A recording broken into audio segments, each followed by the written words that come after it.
It seems that in the construction of the literary character Jesus Christ, the Roman authors borrowed religious concepts not only from Judaism, but also from other gods and religions that they knew. Some scholars have noticed the similarities between the story of Jesus and the ancient pagan mysteries. In ancient mythology, we find this whole strain of thought called solar mythology.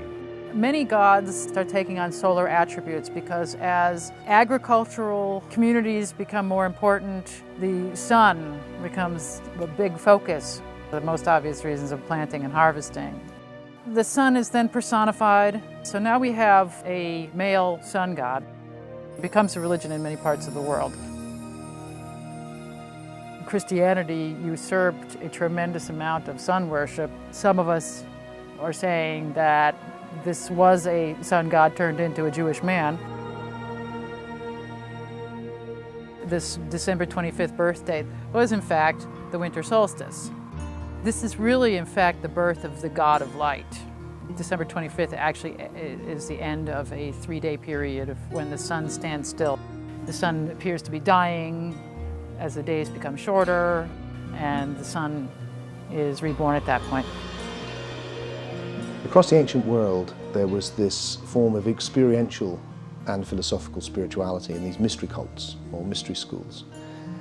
And at the center of these schools you would find a mythos, which was an initiatory myth, a symbolic myth, which would help people who were going through the initiatory process come to this spiritual awakening, this knowledge, this what they call gnosis.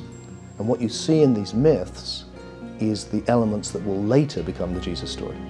Let's ask the question, is Jesus developed from pre-existing literary characters?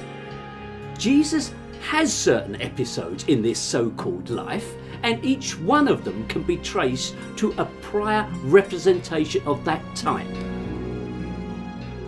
If you look at the elements which we found in the pagan mystery school myths, you find the story of a dying and resurrecting Son of God who's born of a virgin, has 12 disciples, turns water into wine at a wedding, it brings a new religion of love, is accused of heresy or of provocation by the authorities, is put to death, sometimes by crucifixion.